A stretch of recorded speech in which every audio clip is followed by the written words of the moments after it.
Salve, salve, Exers! Tudo bem com vocês? Bom, bem-vindos ao primeiro podcast da X-Business. Nós somos uma aceleradora empresarial. E hoje nós vamos começar um episódio trazendo algumas respostas com relação a algumas dúvidas que empresários, donas de empresa, como você, né, que está nos assistindo, possa ter sobre o seu negócio. Então, a dica que eu te dou é assiste com cautela, assiste com calma, que daqui vai sair insights para você estar levando no seu negócio, tá? Enfim, aplicando no teu dia a dia, tá? Comigo aqui eu tenho dois consultores comerciais. A gente tem o Léo, que é o consultor comercial da X. A gente tem o Geiso também, que é o consultor comercial da X. Tudo bem, pessoal? E por que a gente está começando esse podcast com eles, tá? Provavelmente vocês vão me acompanhar aí muito na jornada.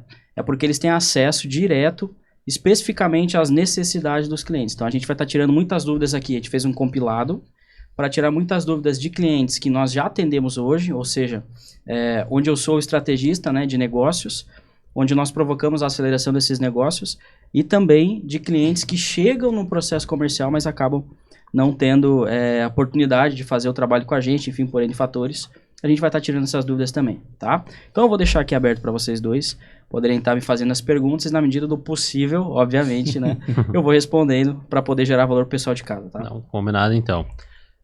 Bom, a gente separou aqui dentro dos questionamentos alguns pilares, né, que são pilares que a gente entende e durante a jornada, em conversa com os empreendedores, com os empresários, é onde eles mais têm alguns pontos de dificuldade ou então onde tem uma busca maior por conhecimento. E aí o primeiro aqui que a gente vai começar conversando é dentro do planejamento estratégico, né? Hoje, quando a gente fala de planejamento estratégico, todo mundo sabe, todo mundo quer ter, ou todo mundo tem, né? A grande maioria já tem. Sim. Só que a gente tem aí alguns desafios na prática que acabam acontecendo que quando a empresa ela vai montar um planejamento estratégico, a gente sabe que existem vários tópicos aí que a gente precisa avaliar. Então, o que eu queria entender contigo é quais são os desafios que os empresários eles enfrentam na hora de montar um bom planejamento? Boa.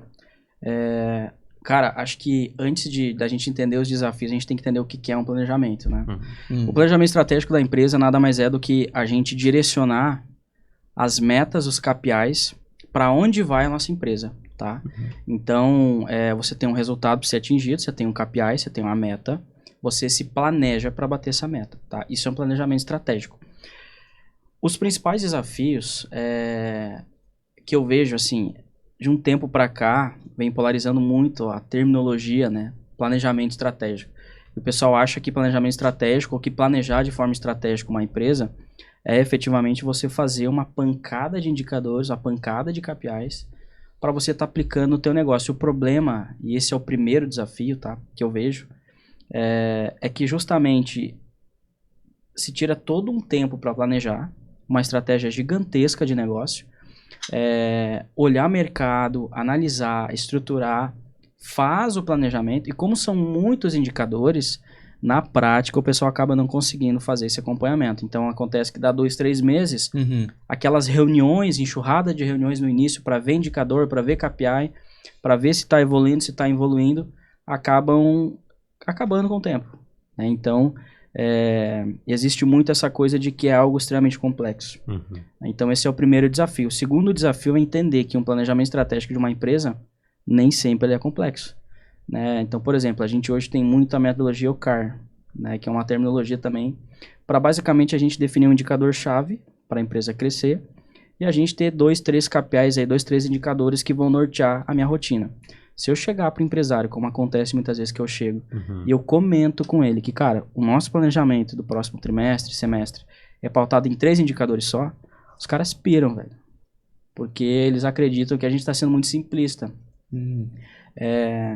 E na verdade não, cara. Dependendo do momento da empresa, às vezes você tem que crescer um indicador só, você tem que olhar só para aquilo, né? Então, acho que o segundo desafio desse planejamento estratégico que eu vejo nos próprios empresários, empreendedores, por onde eu passo, né, por onde a X passa, essa dificuldade de entender que, poxa, você fazer uma coisa simples, que fique fácil de monitorar e analisar durante o dia a dia, já é o suficiente para você entender se a tua empresa está crescendo. No final das contas, acompanhar o planejamento é olhar indicadores chaves e fazer eles acontecerem, fazer eles crescerem na medida que o tempo vai passando e as estratégias vão evoluindo, né? E o pessoal não entende. Acho que é algo faraônico. Né? Até para concluir a pergunta, muitas empresas, cara, criam negócios faraônicos assim por áreas. Então, na área de TI, você tem lá 15 indicadores. Na área de vendas, ao invés de você olhar só uma métrica principal, você tem lá 30 indicadores para analisar, né? 7 KPIs ali por time para cada etapa. E acaba que o quê? Nas empresas maiores, o time de vendas, time corporativo, gestor, por exemplo, gerente, supervisor, ele tem uma enxurrada de indicador para reportar para o coordenador. Aí o coordenador tem uma enxurrada de indicador para reportar além daqueles que ele já gerenciou para o gerente. E assim vai ver a bola de neve. Quando chega na gestão lá em cima, os números não evoluem. Por que não evoluem? Porque, na verdade, estão olhando muitos indicadores e às vezes deixa olhar para o certo, para o correto. E aí a cultura da gestão já entende que a empresa não está performando, que o time não está performando, aí já coloca mais investimento, investe em outra área, e faz uma série de ações. Então, esse também é o desafio, tá, Léo? Justamente por não entender a evolução desse planejamento, por ser muito complexo de monitorar, acaba gerando ações desnecessárias, né? E acaba, por fim, aí até gerando prejuízo para a empresa ou evoluindo às vezes. Legal, cara. Tu falou ali da parte da gestão, então, cara, como é que eu tiro, então, como é que um empreendedor, ele tira esse planejamento do papel na prática? Interessante, cara. Legal essa pergunta, viu? Porque parece algo muito complexo também, né? Mas é simples. Você tem que fazer um plano de ação tático. O que diferencia primeiro um plano de ação tático de um plano de ação operacional? Tá? O plano de ação operacional ele vai olhar o micro detalhe. Né? Então, por exemplo, eu preciso lançar um produto novo. Né? Esse é um plano de ação. Lançar um novo produto para aumentar minha receita. Vamos supor, né? O plano de ação operacional, cara, é eu entender o mercado, analisar o mercado, eu desenhar o produto, eu validar o produto em esteira, eu produzir esse produto, eu finalizar essa produção, eu validar com alguns clientes, desenhar todo o pack de vendas, isso é um plano de ação operacional. O que é um plano de ação tático? Tá? Se eu sei que eu tenho que, por exemplo, lançar um produto novo, eu vou ter, por exemplo, 3 itens ali para mim cumprir. Primeiro, desenhar o produto. Segundo, validar o produto. E terceiro, pôr no mercado. É simples. Isso é um plano de ação tático. E a gente tira o planejamento do papel quando a gente cria as ações táticas, ou seja, as ações que vão nortear o meu resultado. E isso a gente está falando de gestão, a gente está falando aqui para gestão. Se vocês me perguntassem isso para eu falar, por exemplo, pro cara operacional, para a equipe operacional, a gente entraria mais no detalhe.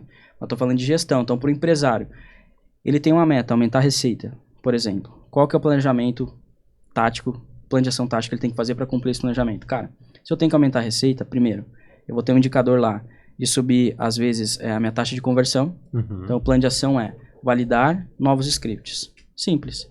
No dia a dia, ele vai desenhar as abordagens junto com o time dele, junto com o supervisor dele. Ele vai, por exemplo, testar os motivos de recusa, trabalhar objeções de vendas, por exemplo, né?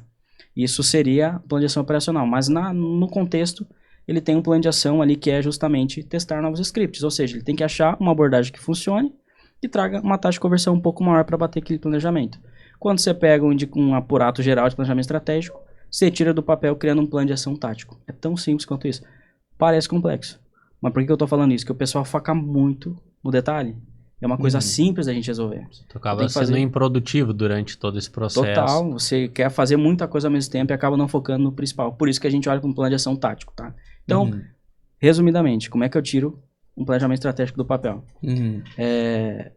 Olhando para os indicadores, César, dentro disso que você falou, tá? Pra gente não perder o gancho. Quais são os chaves? Tem um padrão, assim, de indicadores chaves dentro disso? Se segue um padrão ou cada negócio vai ter o seu perfil? Não, cara, não tem um indicador chave assim. A gente tem indicadores que já são pré-destinados por áreas. Por exemplo, área de vendas. Eu tenho que testar lá a minha máquina de aquisição. Então, qual que é o indicador? Quanto que custa para mim trazer um cliente para dentro do meu time comercial? Depois eu tenho outra etapa de vendas. Condução de etapas de processo de venda. Quanto que eu tiro o cara do atendimento para um agendamento de uma reunião, por exemplo. Ou para uma evolução de proposta. Isso são indicadores dentro de áreas. Mas quando a pergunta, voltando nesse gancho de planejamento estratégico, né? Existe um padrão de indicadores? Não, cara. Depende da área que você entende que é a área que você tem que crescer naquele momento para a empresa. Legal, cara. E vamos lá. É que a gente falou, né, de um planejamento, um plano de ação tático, e eu sei que existe, tu é um cara extremamente organizado com a tua rotina, com as tuas agendas, a gente, como tem esse vínculo e trabalhamos juntos, a gente tem já um exemplo, né, que é a questão da agenda compartilhada. E aí o que eu queria te perguntar é, cara, qual que é a diferença entre rotina, agenda e produtividade? Porque a gente tá falando aqui de um plano de ação tático. E aí um plano de ação tático com tu ter uma organização, né? Então explica um pouquinho melhor essas diferenças para o público também poder nos entender e acompanhar aí. Eu vou começar da ordem inversa, tá, Léo? Primeiro, o que é produtividade? É evoluir. Evoluir com relação à tua meta, ao teu objetivo. Dentro do aspecto de produtividade, estou falando como eu costumo trabalhar, tá? Eu entendo que ser produtivo não é estar ocupado o tempo todo. Cara, por anos no mundo corporativo, a gente pensava daquela forma de que a gente precisava trabalhar 8, 12 horas por dia para atingir o objetivo. Só que nem sempre você consegue atingir. Então, dependendo da atividade, você tem que dar um foco, uma ênfase maior para você fazer aquilo em um curto espaço de tempo menor. Partindo da premissa de que ser produtivo não é trabalhar o tempo todo, é trabalhar de forma inteligente, como que eu faço isso, cara? Primeiro, tem uma coisa poderosa na nossa vida, que é a rotina. A rotina, você cria os micro hábitos, você cria os hábitos, você desenvolve. Eu tenho pra mim que o tempo ele vai passar de qualquer forma, certo? E a gente que define como o tempo passa. Então a gente não consegue controlar quanto o tempo, né? Ele vai passar. Qual a forma mais inteligente que eu tenho de ser produtivo? É controlando a minha rotina, cara. Então, se eu partir da premissa que se eu ajustar a minha rotina de forma inteligente, eu passo a ser mais produtivo, ou seja, eu consigo mais resultado num curto espaço de tempo. Como que eu faço isso? Qual que é a forma intencional de trazer minha rotina? Agenda. Né? E como a minha agenda? Cara, eu preciso dividir. Quanto mais eu facilitar a minha tomada de decisão, principalmente para quem lida com múltiplas decisões, como é o caso dos empreendedores, né, que acabam nos escutando, quanto mais eu facilitar isso, literalmente, mais intencionalidade eu trago, que mais fácil fica para mim. Então, respondendo sua pergunta, Léo, para mim ser produtivo, eu preciso focar na minha rotina de uma forma inteligente. A melhor forma que eu tenho de focar na minha rotina de uma forma inteligente é trabalhando com agenda, com previsibilidade de agenda. Existem alguns desafios, né? Para um gestor de empresa que está com o time todo chamando e tudo, é um desafio trabalhar com agenda. Sim, com mas certeza. Precisa ser trabalhado dessa forma inteligente, né? Trabalhar, trazer com previsibilidade. Você olhar para aquilo de forma intencional e organizar como funciona a tua agenda. Diariamente você vai tendo certeza e a garantia que as tuas ações mais importantes estão sendo executadas, que são aquelas que vão de fato evoluir teu resultado. Que vão te tornar produtivo. De fato. E aí tem um ponto legal, lembrei agora. O fato de tornar produtivo. A gente pode separar as ações que são estratégicas, que me dão mais resultado, daquelas operacionais. Exemplo, eu tenho um planejamento estratégico de subir a receita da empresa no ano. Subir, sei lá, 50% da receita do ano. Cara, meu foco tem que ser trazer a nova receita, ou seja, trazer faturamento e trazer tração operacional para que o lucro se mantenha com um esforço maior de faturamento e a receita cresça. Legal. O que é mais importante na percepção de vocês quando a gente fala nisso? Responder e-mail de coisas operacionais ou validar uma nova máquina de aquisição? Cara, validar uma nova máquina de aquisição. Porque questões operacionais tu pode ir delegando aos poucos para as pessoas que estão numa escala hierárquica abaixo de você. Né? Então, isso também é uma outra grande dificuldade, né? que a gente identifica no empresário de ser muito centralizador. Exato, cara. Né? Bastante. E aí ele começa a querer abraçar o mundo e na prática o negócio ele tranca. Exatamente. Na própria mão dele. A gente já pegou situações aí onde o time é extremamente competente. Só que ele não tem a liberdade de atuar com o seu potencial, né? Com a sua competência total, né? Então é comum assim a gente encontrar isso no mercado. Acho que até o empreendedor ali, o empresário que nos acompanha também acaba ele vai compactar com isso, né? Sim, de fato. Pegando esse mesmo exemplo, cara, se é mais importante testar minha máquina de aquisição e delegar tarefas operacionais, a gente sabe que às vezes não é possível delegar, tem coisas que tem que passar pelo empresário. maior parte da sua agenda vai ser direcionada de forma intencional para validar a máquina de aquisição, ao invés de ficar o dia inteiro respondendo e-mail de forma improdutiva, por exemplo. Então, a gente separa a agenda de acordo com as necessidades, digamos assim, do planejamento, do plano de ação tático, né, que a gente fez para aquele planejamento estratégico. Vem cá, César, mas vamos lá. Vamos supor aí que o empresário, ele é centralizador porque a coisa funciona bem quando está desse jeito, né? Uhum. Isso gera uma grande carga para ele, mas se não for assim, desanda. Uhum. O que fazer? De repente aí, algumas pessoas estão ouvindo, estão se conectando com o que tu está falando, mas poxa, como é que eu faço para começar a organizar isso aí?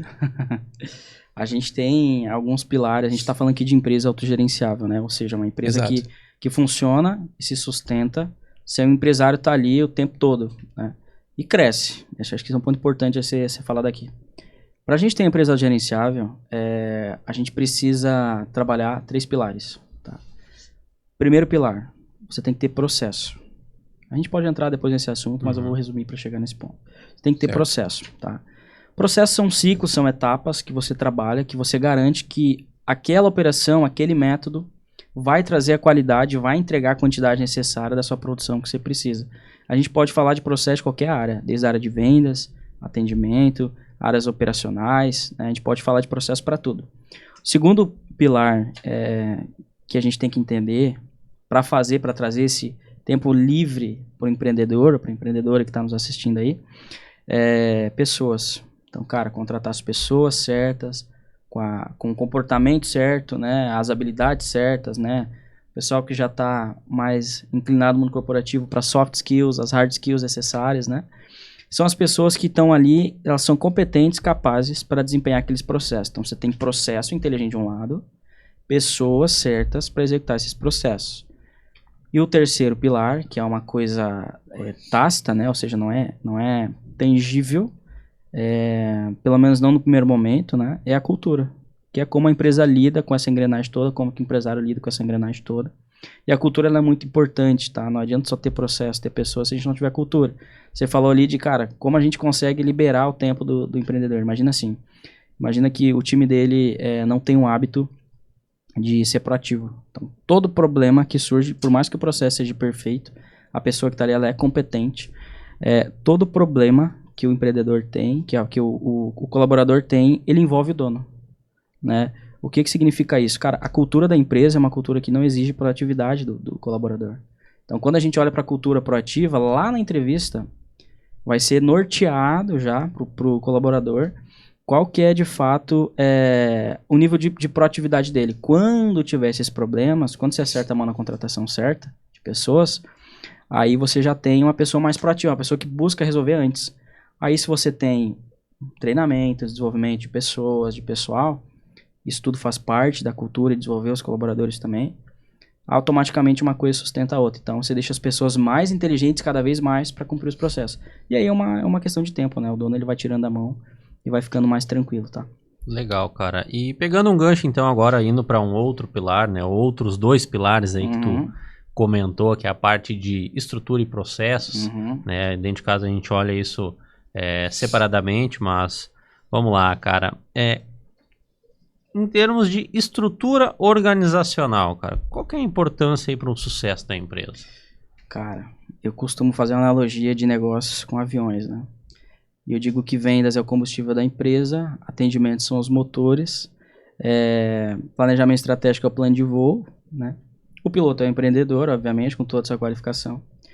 E a estrutura é como se fosse a fuselagem da empresa. Então, a estrutura organizacional, para mim, ela é extremamente importante para dar base para o processo e para as pessoas. Exemplo, vamos supor que você tem uma empresa que faça, por exemplo, consultorias jurídicas, tá? Imagina que a sua estrutura organizacional, você não tem uma área, por exemplo, que refina os seus contratos. Então você vai lá, presta uma consultoria jurídica, tudo mais, e tem um problema com seus advogados, onde eles, ao invés de dar um lucro, deram um prejuízo para a empresa que está, a empresa cliente. Onde é que está o ponto aqui? Parece uma coisa simples, cara, é só você trocar a pessoa, pegar uma pessoa mais competente, né? Só que se você sabe que é um risco gigante, que isso envolve lei, envolve uma causa trabalhista altíssima, a causa jurídica também altíssima, você coloca uma equipe de qualidade para estar sempre treinando e desenvolvendo os teus consultores, né, advogados, certo? Sim. Então, outro exemplo, a gente tem aqui, tem muitas empresas que a gente atende que já trabalharam com influencer, né? Até que ponto o influencer pode falar da marca, né? Falar pela marca? Porque isso que às vezes ele toma um posicionamento errado, com alguma causa que não faz sentido, e aí gera um problema. Essas empresas, pegando um contexto bem simples pra gente entender, quando são agências menores, não tem o costume, o hábito de ter uma área jurídica interna, por exemplo. Até porque é uma mão de obra cara. Até porque é uma mão de obra cara. Só que isso reflete num fator de risco do negócio. Então, a estrutura organizacional, para mim, e vamos explicar para o pessoal aqui que estrutura organizacional é como a gente divide as nossas áreas, cargos, hierarquias, responsabilidades, né? Ela é importante porque ela garante um funcionamento correto do meu modelo de negócio, tá? Então, por exemplo, um exemplo mais prático ainda, que eu acho que tem muita gente aqui que deve ter esse problema, né? Você vende um produto complexo, você vende uma consultoria, por exemplo, como a nossa, né? Uma consultoria de empresa onde a gente vai entrar, implantar e mexer no seu negócio. Não é uma decisão simples que você toma. E aí você pega os clientes para fazer a venda, e a mesma pessoa que faz a venda, que faz o primeiro contato, é a mesma pessoa que faz a apresentação, a implantação e tudo mais. Só que como o teu produto é complexo, o processo acaba ficando improdutivo. Por quê? Porque você leva muito tempo para montar uma apresentação, para gerar a apresentação, porque é uma venda consultiva, e não consegue dar conta de tracionar a entrada de clientes, tá?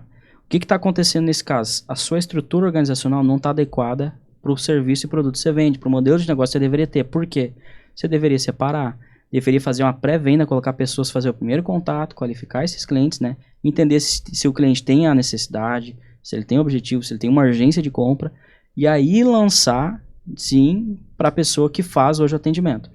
E aí, nesse ponto de vista, a sua estrutura organizacional está errada, ou seja, você não tem uma área específica para isso, para fazer, você não segmentou isso. É todo mundo que faz a mesma coisa. É por isso que a estrutura organizacional é um problema. Às vezes ela trava a empresa. Ela tem a capacidade de travar a empresa. Não digo que quebra o negócio, mas pode gerar risco e pode travar o crescimento. Quando a gente fala de crescimento, César, esse crescimento, ele possui alguns princípios, alguns pilares que sustentam eles? Quais são? Sim. Boa pergunta. Na verdade, orgulho de trabalhar com você.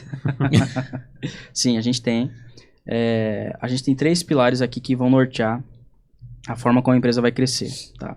O primeiro pilar é lucro, né? Ou seja, a empresa tem que lucrar, tá? Para você que está nos ouvindo aqui é o seguinte, faturamento, ou seja, quanto que entra de receita para dentro de casa, não é sinônimo de saúde financeira da tua empresa, tá? A tua empresa, você pode medir ela se ela está bem ou não, por quanto que sobra no final, conta básica. A gente sabe que faturamento, lucro, EBITDA tem uma série de questões, mas vamos falar de lucro aqui de uma forma básica. Quanto que sobra no final do mês para a tua empresa, para o teu negócio. Esse é o princípio número 1, ou seja, dinheiro na mesa, tá? Negócios foram feitos para lucrar. Quando você estrutura, tanto a sua estrutura organizacional, as pessoas, o processo, para que você tenha lucro, o segundo pilar que a gente já pode falar aqui é o pilar de escala, né? Ou seja, eu vendo mais para mais pessoas ao mesmo tempo. Quais são os processos, as pessoas, a forma que eu conduzo a minha venda para que eu acelere a minha venda ao mesmo tempo para muito mais pessoas. Então, eu tenho um produto que dá lucro, agora eu faço ele chegar e mais pessoas entrar no meu negócio. Lembrando que a gente não está falando aqui do conceito de escala de negócio, tá? Estou falando de tração de vendas em si, tá? Porque tem diferença. E o terceiro ponto, bom, eu já tenho um produto que me dá lucro, ou seja, que me dá dinheiro no final do mês no bolso, eu aprendi a vender para mais pessoas ao mesmo tempo, né? Eu criei esses mecanismos, agora eu tenho que olhar para o terceiro pilar, e é uma coisa estratégica também, vender de novo para os meus clientes, né? Então eu posso vender novos produtos, posso criar um serviço de recorrência, posso dar um upsell no mesmo produto que eu tenho, né? O que a gente chama de upselling, né? Eu pegar um produto, incorporar algo, uma versão maior, melhor e cobrar por isso. Eu posso fazer um cross-sell, ou seja, adicionar pequenos componentes, mais componentes junto com ele, ou posso criar outros produtos. E nesse terceiro pilar, a gente, de novo, voltando à estrutura organizacional, a gente cria uma área chamada pós-relacionamento. Só responsável por engajar esses clientes e vender de novo. Então, de novo, Então, para concluir, lucro, primeiro pilar, certo? Possível para crescimento. Certo. Escala, vender para mais pessoas ao mesmo tempo. E recorrência, vender de novo para os clientes que já estão dentro da base. Perfeito, perfeito. E agora eu vou te fazer uma pergunta. Logo a gente já vai entrar um pouco no gancho do pilar de vendas, mas vamos supor que o empreendedor que está nos ouvindo vai falar assim, César, mas eu não consigo escalar minha empresa. O meu produto ele é tão complexo que eu não consigo dar escala. Mesmo assim, eu ainda consigo ter um negócio de sucesso? Consegue. Cara, que pergunta excelente. Porque essa é a realidade de muita gente, né? Você pode compensar a falta de escala quando o produto ele é muito complexo pela quantidade de lucro que você tem, de receita. Então, por exemplo, se você vende uma consultoria complexa de negócio, tá, que leva tempo e tudo mais, ao invés de você querer, porque operacionalizar isso, atender muitas pessoas ao mesmo tempo, também é difícil, gera custo para a empresa. Então, ao invés de você querer, de fato, vender muito esse serviço, né, que é um serviço complexo, você pode trabalhar no ticket dele, você pode subir o preço e cobrar mais. É claro que a gente falando assim parece simples, mas na realidade é uma coisa difícil, né? Você tem que validar mercado, testar. Existe uma matriz, cara, de complexidade de vendas, e nessa matriz a gente tem o eixo X e o Y. No eixo Y aqui, a gente fala a gente fala literalmente de preço de produto. E aqui na complexidade dele, no eixo X. E a complexidade de um produto ela é definida pelo fator de risco, tá? Ou seja, quanto mais risco tem, pode ser um risco financeiro, pode ser um risco de segurança, de margem, como por exemplo um software CRM. A gente vai vender um CRM. Cara, imagina que a empresa é grande, a empresa que eu estou tentando oferecer o CRM. Imagina que essa empresa é grande, para mim trocar o CRM, cara, eu tenho lá 100 vendedores já acostumados. Era custo, cara. Eu perco o dado, fazer migração, eu perco o controle da minha venda de tração. Os meus vendedores geram muito gargalo na hora operacional porque eles não sabem mexer. Então, fica improdutivo, vende menos. Isso é um risco, tá? E essa complexidade diz que esses sistemas, vendas complexas, quando você não cobra caro, as empresas que não cobram caro estão mais tendenciosas a quebrarem, tá? Então, inclusive é um princípio para quem tem, se você de casa tem produto complexo, ou seja, que envolve muito risco de decisão, demora muito para implantar, você precisa cobrar caro, senão seu negócio em algum momento tende a fracassar, tá? Espero que não, mas isso é uma realidade que a gente vê em muitas empresas. Interessante, cara, legal. Então, vamos pegar um gancho aí já dentro disso. Vamos começar a falar agora um pouquinho sobre o pilar de vendas, né? A gente sabe hoje que a venda ela é a força motriz de todo o negócio, então toda empresa ela precisa, como tu bem falou, né, ter lucro. Então, para ela poder ter lucro, ela precisa ter venda, faturar, precisa ter faturamento. Então, tu comentou sobre essa matriz de complexidade da venda, e isso é uma coisa que a gente, durante toda essa jornada, a gente consegue muito claro identificar que é algo até desconhecido por grande parte aí dos empreendedores e até mesmo das hierarquias abaixo, né? Gerentes, próprio time comercial. Então, qual que é a importância de ter esse entendimento de onde eu classifico, né? Onde o meu produto ele é classificado na hora de estruturar um processo de venda? Isso influencia, não influencia? Qual que é o norte disso? Exato. Sim, cara, bastante. Na verdade, bastante. Vamos pensar assim, Léo. A venda, assim como qualquer coisa, ela tem uma anatomia. Tá? Exemplo, essa garrafa aí, ela tem uma anatomia característica de garrafa, né? Você olha para ela de longe, você sabe que é uma garrafa. A venda também tem. Então, existem aspectos que eles são praticamente imutáveis na venda, né? São fatores. Então, por exemplo, o tipo de compra, a forma como o cliente reage ao produto, a etapa de venda que eu tenho que ter, né? Se eu tenho que apresentar o produto primeiro, se eu posso vender no primeiro momento, quanto tempo que demora, o nível de decisão que um cliente tem para tomar a decisão de venda, se a base de clientes, pessoas, os leads, né, como a gente chama, eles têm que ser aquecidos ou não, podem ser frios, se é feito no primeiro contato ou não, quantos contatos eu faço. Isso tudo é anatomia de venda. E o que define a anatomia da venda é, de fato, essa matriz de complexidade. Então, quanto mais caro o meu produto, E quanto mais complexo for, mais segregada tem que ser a minha venda, basicamente, tá? Exemplo, para mim comprar um relógio, tá? Qual que é o tipo de relacionamento que eu tenho que ter? Eu posso ter um relacionamento agressivo ou eu preciso construir, de fato, norte, conhecer a pessoa? Se eu vou na loja, no centro, comprar um relógio, o vendedor vai me apresentar aquele que eu mais gostar e tiver dentro do preço, eu compro, certo? Não é assim? Certo. Decisão simples. Simples, beleza. A persuasão aí manda bem também, né? Manda bem, total. É exatamente, um convencimento persuasivo. Agora, a gente vai comprar, exemplo, você vai comprar sua casa. Funciona da mesma forma? Não. Quanto tempo você leva para comprar casa? Quanto tempo tu levou? Alguns meses aí de decisão e escolha. Por quê? Enfim, é um produto complexo. Quando a gente vai falar dentro do modelo de vendas, ninguém faz uma compra de 200, 300, 400, 500 mil com uma certa recorrência, né? Então, envolve uma série de decisões, momento de vida, localização, o seu parceiro na decisão. Então, assim, existe todo um processo relacional, de relacionamento, até a gente ter batido o martelo e falar, é esse produto, é essa residência aí que a gente vai adquirir. Perfeito, cara. Legal. Então, assim, você provavelmente vai avaliar a sua âncora de financiamento, quanto tempo você vai ficar financiado e tal, né? Ok, isso é uma venda complexa. Agora você fala assim, mas por que a matriz é importante para a empresa? Vamos falar para o empreendedor aqui, que é o foco, né? Porque se você vai vender um relógio, por exemplo, você pode fazer o oferecimento desse relógio na primeira compra, primeiro momento. E você pode captar clientes que vêm interessados por uma oferta, né? Então, poxa, você sobe uma campanha, exemplo, né? Para quem está habituado a subir campanha de marketing, você sobe uma campanha para captar clientes para aquele modelo específico, uma oferta de desconto Black Friday, por exemplo. Tá? Agora, você consegue fazer isso para uma casa, usando um exemplo? Muito pouco. Dificilmente. Então, o que você tem que fazer? Você não vai tentar vender no primeiro momento. Se eu sei que eu não posso tentar vender no primeiro momento e o meu foco é outro, qual que é o meu foco? Construir relacionamento e gerar experiência para aquele cliente. Faz um relacionamento intencional. Intencional, importante.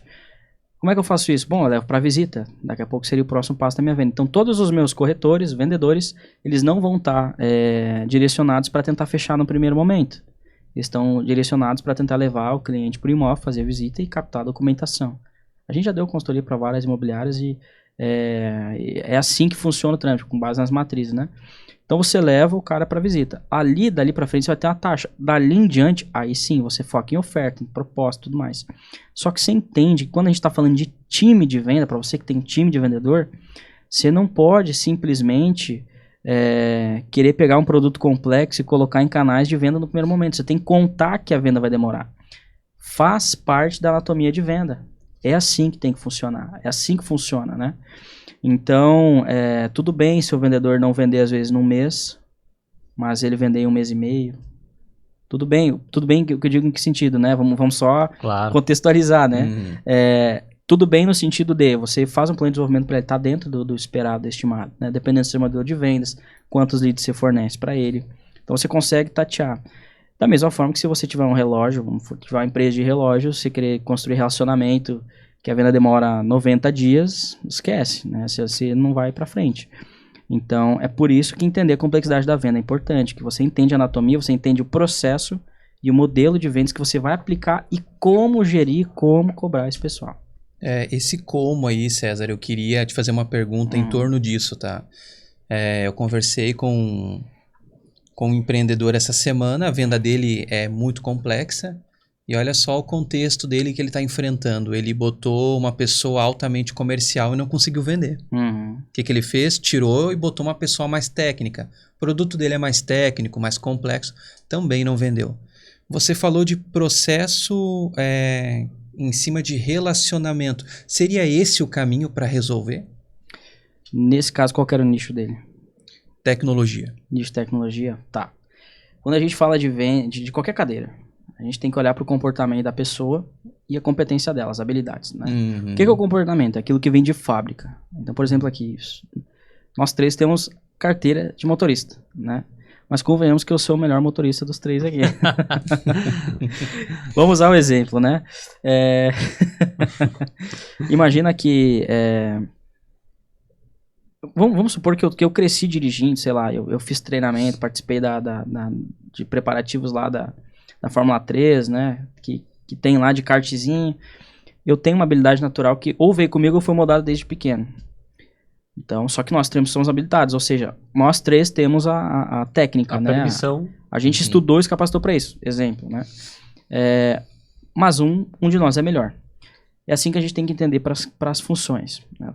Eu tô acostumado a falar cadeira, às vezes o pessoal não vai entender. Quando eu falo cadeira, é a vaga, é a função. Tá?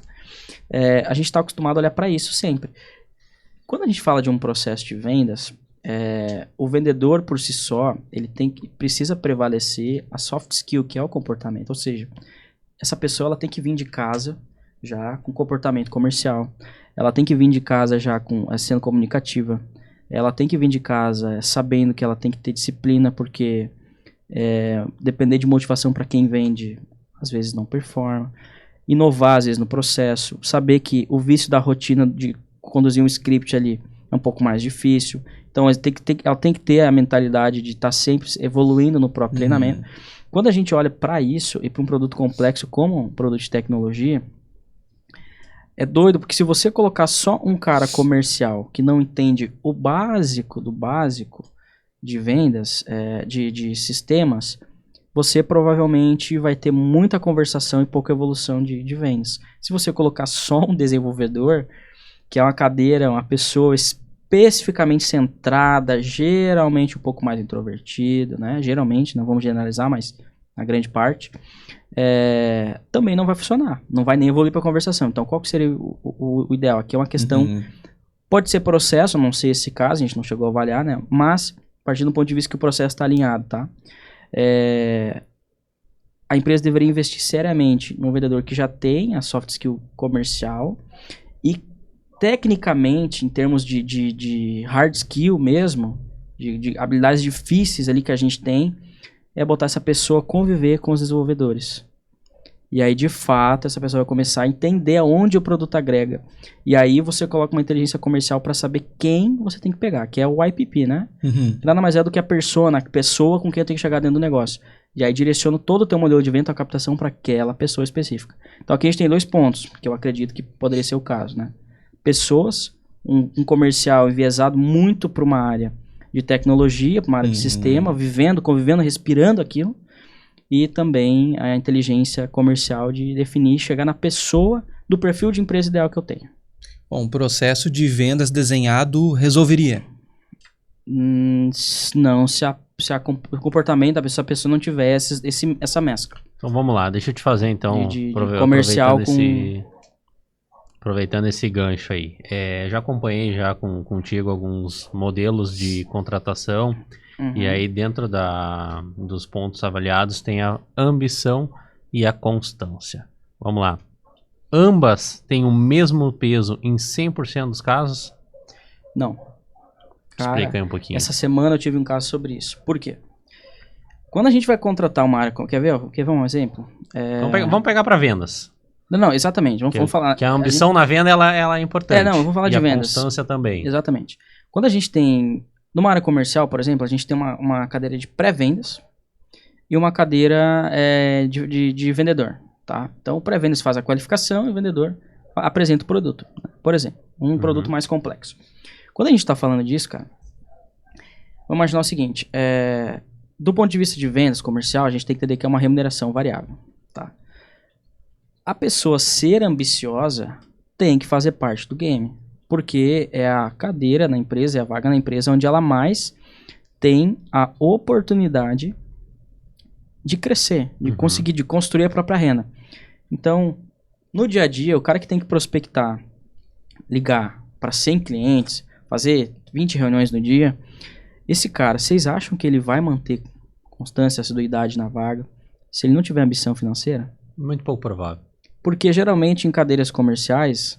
Geralmente, a remuneração variável ela representa 70% do salário.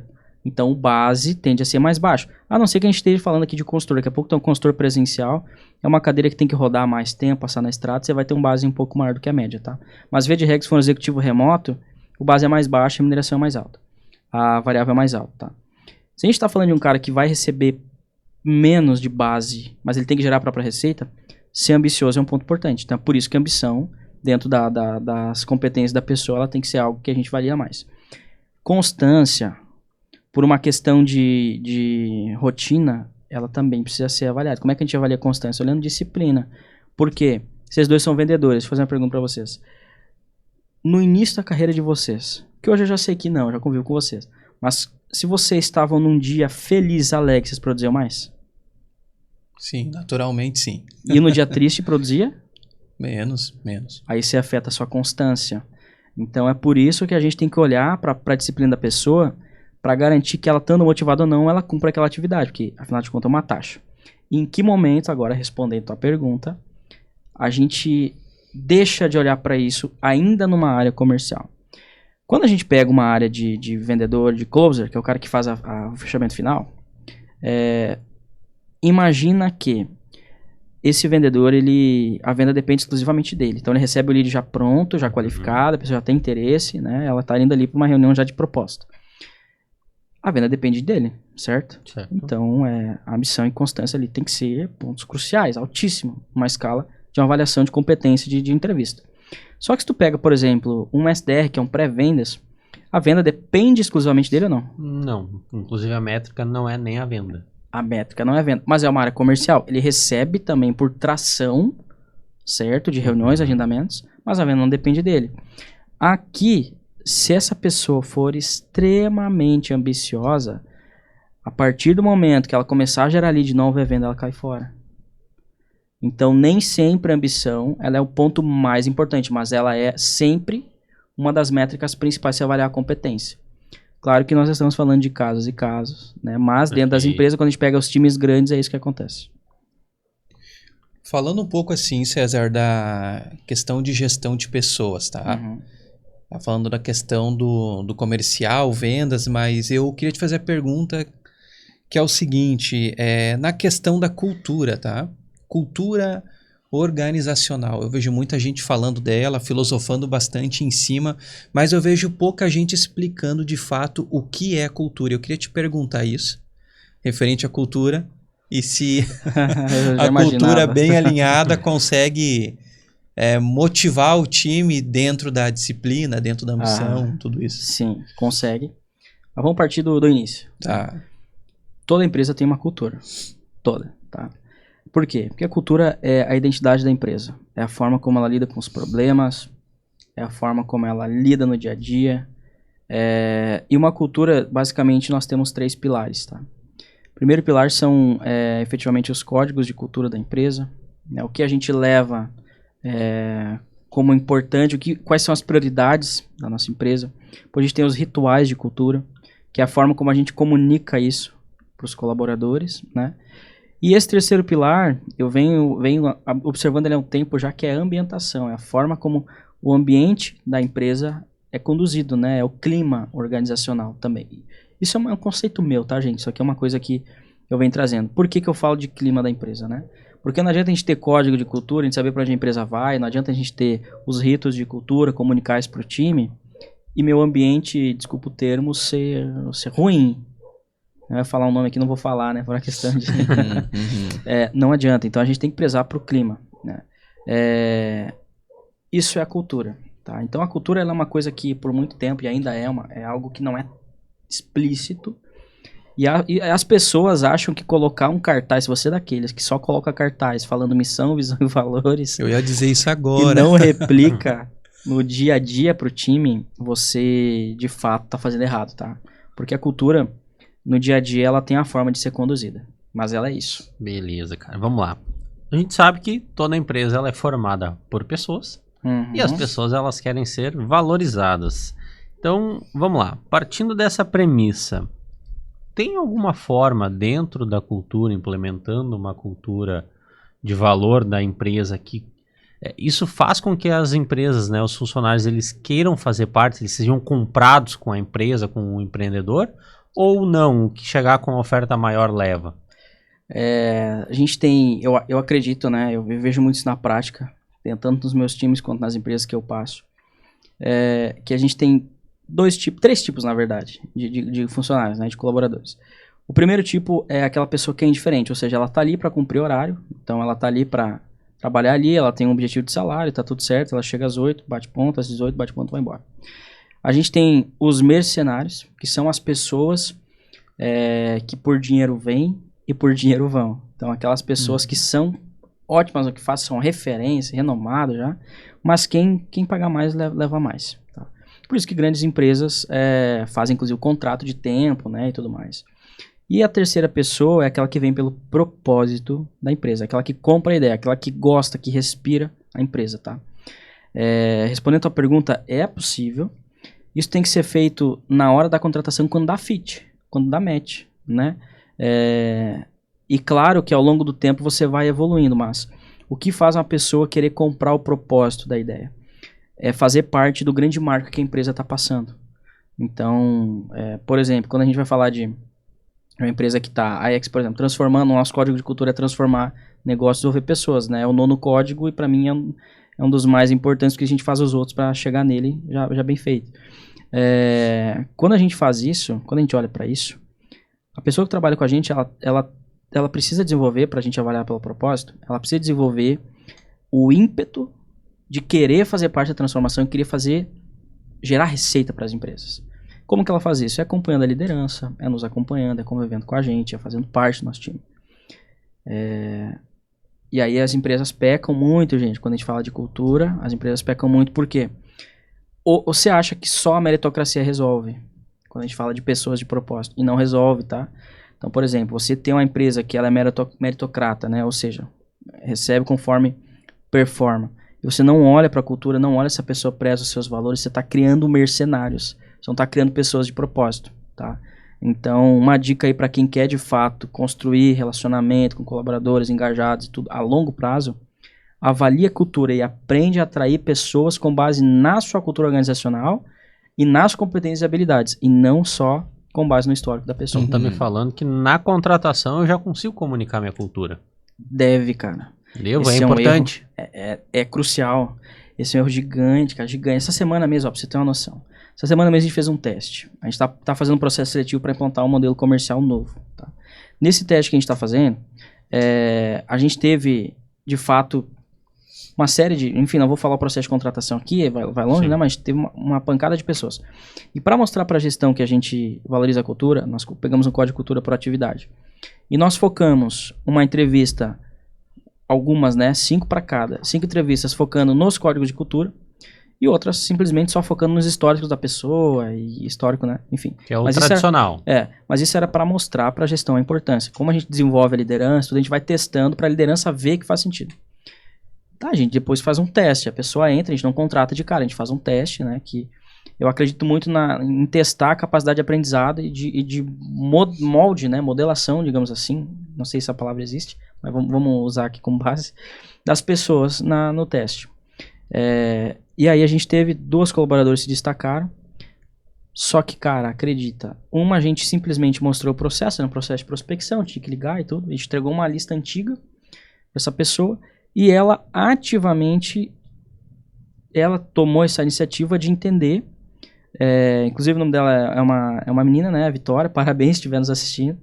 Ela tomou a iniciativa de separar as carteiras por perfil de produto e mudar o script. Isso em meio-dia. Então, tipo assim, ela pegou... Não estava nem contratada. Não estava contratada. Teste, tá, gente? Ela pegou, literalmente, separou a carteira, testou alguns scripts, validou, chamou o gerente, viu se podia e foi. Resumo da obra. Ela conseguiu no primeiro dia dela, a meta dela era conseguir evoluir com 3 vendas no dia. Ela evoluiu com 4. Meio turno. Isso mostrou para nós que o processo também estava um pouco desajustado. Isso foi até bom para a empresa. A gente está mudando o processo, mas... Primeiro nós acertamos a mão nas pessoas, tá? E a outra simplesmente só fez o que tinha que fazer, o roteiro. Cara, não conseguiu nenhum. Então, aonde que foi o acerto aqui? Foi na entrevista. Por quê? A gente pegou a cultura da empresa e trouxe esse ponto de valorização para dentro. E a contratação foi com base no que a empresa espera e como a empresa comunica isso. E não foi com base especificamente no histórico. É por isso que a cultura tem que ser vista desde a contratação. E, cara... Eu não ia falar isso agora, né? Eu não sei se você vai perguntar, mas já vou antecipar, aproveitando o gancho. Pessoas são o maior ativo da sua empresa. Não é cliente, gente. Eu discordo disso, que sem as pessoas certas você não consegue cliente, você não consegue atender, você não dá conta de cliente. Então você tem que aprender a acertar a mão na contratação, cara. E aquela famosa frase, né? Você demora para contratar e seja rápido em demitir. Mas depois a gente pode falar disso melhor. Eu vou entrar nessa dor aqui de grandes clientes aí que eu já conversei. Isso é bem comum, César, e até eu quero dar ênfase na tua resposta. Eu quero ver se a cultura resolveria esse problema, que é o seguinte. Exatamente assim eu escuto, né? Olha, já passou mais de 10, mais de 15, já passou mais de 22 colaboradores aqui. Eles ficam um tempo, pegam a experiência e saem para abrir a empresa deles ou vão para a concorrência. Tá. Como resolvemos isso? Cultura, contratação, como é que fizemos? Cultura da empresa. Certo. Contratação, que faz parte também da cultura, né? E principalmente, aqui entra aí um dos 5 pilares de cultura que a gente tem, mas entra a valorização, né? Então, assim, é uma série de fatores. Você pode, veja bem, você pode ter a cultura melhor da empresa, pode ter um ambiente agradável. Se você não valorizar o colaborador, ele cai fora. Principalmente se ele for as pessoas... Existem pessoas que são acima da média, elas são muito ambiciosas. Se você não der um plano maior para sua empresa... Se não tiver um plano de carreira, um plano de desenvolvimento. Se você não tem um plano, ela cai fora, né? Então, a cultura pra briga dela. Exatamente. Agora, veja bem, você pode ter a cultura certa e contratar a pessoa errada. Você pode valorizar e tudo, você contrata a pessoa errada. E aí a pessoa não dá fit, cara. Porque toda cultura que ela é forte, ela tem um pró e um contra. O pró é que, cara, ela gera muito engajamento do colaborador. O contra é que esse engajamento é tão forte que quem não se identifica no primeiro, segundo, terceiro mês cai fora. E aí gera uma rotatividade maior. Aí se ajusta o processo de contratação. Entende? Então, uma série de fatores que a gente tem que analisar.